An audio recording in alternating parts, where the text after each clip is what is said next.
فرض کیجئے کہ ہمیں پتہ ہے کہ ایک ذرے کا گھماؤ کس طرف ہے، کیونکہ ہم نے یہ پہلے سے ہی کسی مشین کے ذریعے معلوم کر رکھا ہے، اور ہمیں ڈیٹیکٹر کو اس سمت میں رکھتے ہیں جس سمت میں ذرے کا گھماؤ ہے۔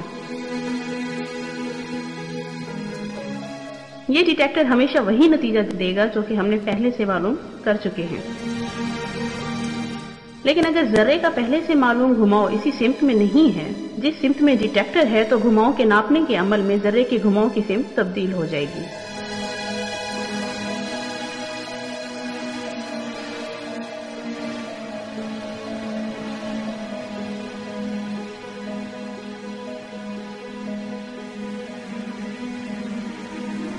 یہ ممکن نہیں ہے کہ ہم بیک وقت ایک ذرے کے گھماؤ کو ایک سے زیادہ سمتوں میں ناپیں۔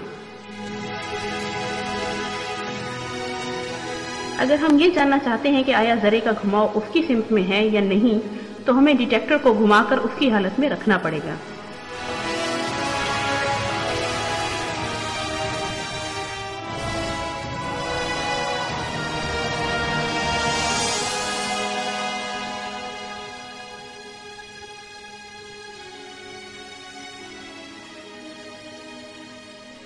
لیکن ایسا کیوں ہے کہ کائنات کسی ذرے کے گھماؤ کے بارے میں اس وقت تک کچھ نہیں جانتی جب تک ہم اس ذرے کا مشاہدہ نہ کریں؟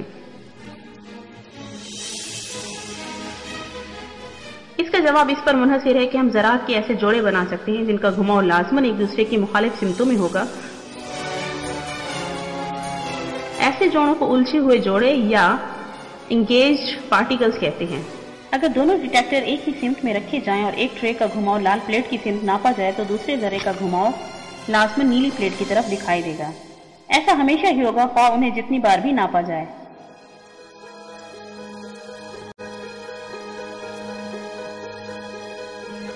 اگر ہم ڈیٹیکٹرز کو ایک دوسرے کی نسبت 45 درجے کے زاویے پر نصب کر دیں تب بھی یہ اصول قائم رہے گا۔ تجربات کی بنا پر ہم یہ کہہ سکتے ہیں کہ اگر ہم دونوں ڈیٹیکٹرز کو ایک دوسرے کی نسبت 45 درجے کے زاویے پر رکھیں تو زیادہ تر تجربات میں ایک ذرے کا گھماؤ لال پلیٹ کی طرف اور دوسرے کا نیلی پلیٹ کی طرف ہی ہوگا۔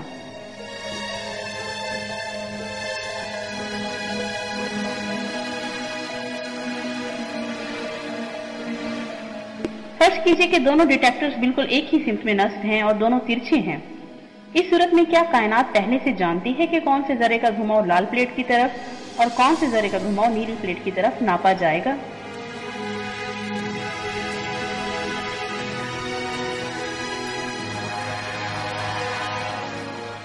اگر کائنات پہلے سے جانتی ہے کہ دوسرے ذرے کا گھماؤ نیلی پلیٹ کی طرف ہوگا تو یہ لازم ہے کہ کائنات یہ بھی جانتی ہے کہ پہلے ذرے کا گھماؤ لال پلیٹ کی طرف ہوگا۔ یہ اس بات پر بھی درست ہوگا کہ اگر ان میں سے ایک ڈیٹیکٹر کو 45 درجے کے زاویے پر گھما کر عمودی یا افقی حالت میں کر دیا جائے۔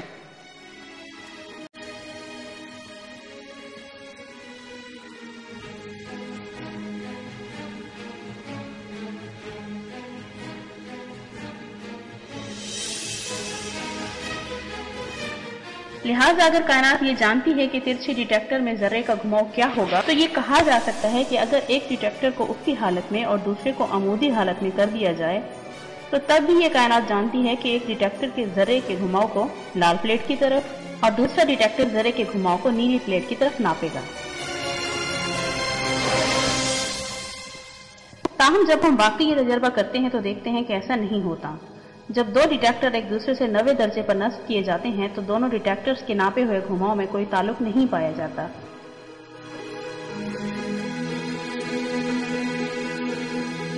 اور دونوں ذرات کے گھماؤ ایک سمت میں بھی پائے جا سکتے ہیں اور مخالف سمت میں بھی، اور ان دونوں صورتوں کا امکان بالکل برابر یعنی 50% ہے۔ لہٰذا اگر ہم اس مفروضے سے بات کا آغاز کریں کہ کائنات پہلے سے ہی جانتی ہے کہ دونوں ذروں کے گھماؤ کو ناپنے کا نتیجہ کیا ہوگا تو ہم اپنے آپ کو ایک تضاد میں پاتے ہیں، کیونکہ اس صورت میں دونوں ڈیٹیکٹر سے ناپا گیا گھماؤ لازماً ایک دوسرے کے مخالف ہوگا۔ تاہم تجربات کی بنیاد پر یہ جانتے ہیں کہ حقیقت میں ایسا نہیں ہے۔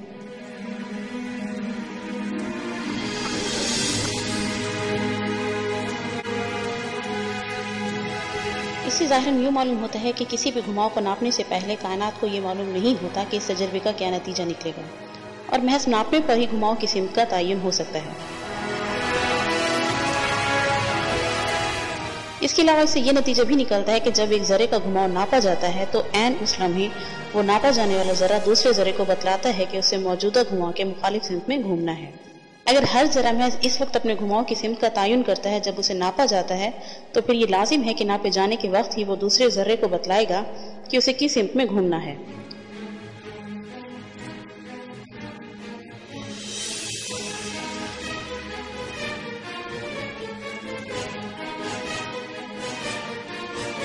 ہم یہ فرض کر رہے ہیں کہ دونوں ڈیٹیکٹرز ایک ہی سمت میں موجود ہیں۔ یہ اصول اس صورت میں بھی لاگو ہوتا ہے جب دو ذرات ایک دوسرے کے بہت دور ہوں۔ اصولاً اگر یہ دو ذرات کائنات کی دو مختلف سمتوں میں موجود ہوں، یعنی ان کے درمیان اربوں نوری سال کا فاصلہ ہو اور ہم ایک ذرے کو ناپیں تو دوسرے ذرے تک فوراً یہ پیغام پہنچ جائے گا کہ اسے کس سمت میں گھومنا ہے۔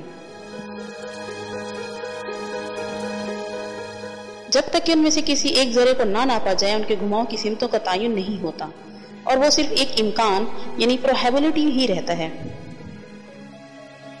لیکن ان میں سے صرف ایک کا مشاہدہ کرنے سے فوراً دونوں ذرے اپنے گھماؤ کی سمت کا تعین کر لیتے ہیں۔ اگر کائنات کی ہر شے جن میں ڈیٹیکٹرز بھی شامل ہیں ایسے ذروں سے بنی ہے تو یہ ڈیٹیکٹر بھی اپنے کان کے لہر کی سوا کچھ نہیں جب تک کہ کوئی ان کا مشاہدہ نہ کرے۔ ان دونوں ذروں کے امکان کو بتلانے والی ریاضی کی مساوات کے مطابق محض ڈیٹیکٹر میں سے گزرنے سے ہی ذرے کے گھماؤ کی سمت کا تعین نہیں ہوتا۔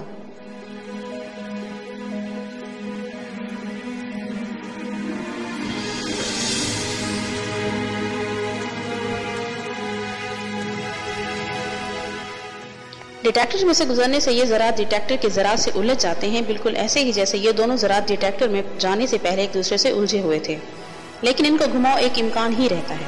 تاہم جو ہی ہم ڈیٹیکٹر کو دیکھتے ہیں یوں محسوس ہوتا ہے گویا فوراً ایک پیغام اس سسٹم کو بھیجا جاتا ہے جس کی بدولت ڈیٹیکٹر وہی گھماؤ ناپتے ہیں جو کہ ان کے ذرے کا ہوتا ہے۔ یہ وہی اصول ہے جس کی بدولت ہم الجھے ہوئے ذرات ناپنے جانے پر ایک دوسرے کو فوراً پیغام بھیجتے ہیں۔ ان تجربات میں حقیقت میں کیا ہو رہا ہے اور ان نتائج کی کیسے تشریح کی جائے اس کی بہت سی ممکنہ توجیہ ہیں جن پر سائنسدان متفق نہیں ہیں، لیکن اگر واقعی اس طرح کے فوری پیغامات بھیجے جا سکتے ہیں جو کہ روشنی کی رفتار سے بھی زیادہ تیزی سے سفر کر سکتے ہیں تو اس سے آئنسٹائن کی نظر اضافت کے لیے مشکل پیدا ہو سکتی ہے۔ نظر اضافت کے بقول مختلف ناظر اس بات پر متفق نہیں ہوں گے کہ کون سا واقعہ پہلے پیش آیا، اور کوئی بھی ناظر کسی بھی دوسرے ناظر سے زیادہ صحیح یا غلط نہیں ہوگا۔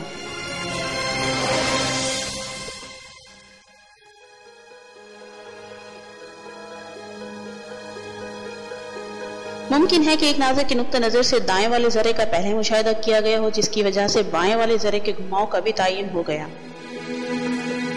جبکہ دوسرے ناظر کے نقطہ نظر سے بائیں والے ذرے کا پہلے سے مشاہدہ کیا گیا جس کی وجہ سے دائیں ذرے والے گھماؤ کا تعین ہوا۔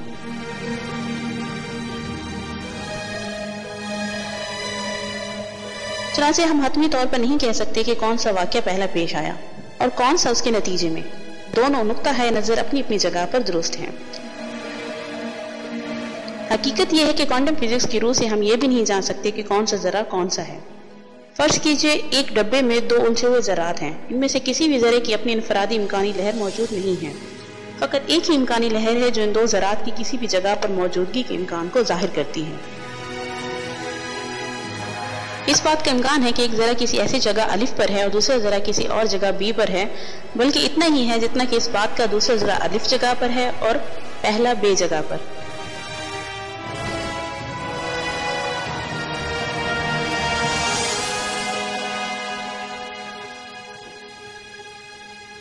لہٰذا ہم کبھی بھی حتمی طور پر نہیں کہہ سکتے کہ اس دفعہ جس ذرے کو ناپا گیا وہ وہی تھا جسے پہلی دفعہ ناپا گیا تھا۔ اب اگر ہم اس ڈبے کو پوری کائنات فرض کریں تو یہ نقطہ نکلے گا کہ تمام کائنات صرف ایک امکانی لہر پر مشتمل ہے جو کہ کائنات میں موجود تمام ذرات کے امکان کو ظاہر کرتی ہے۔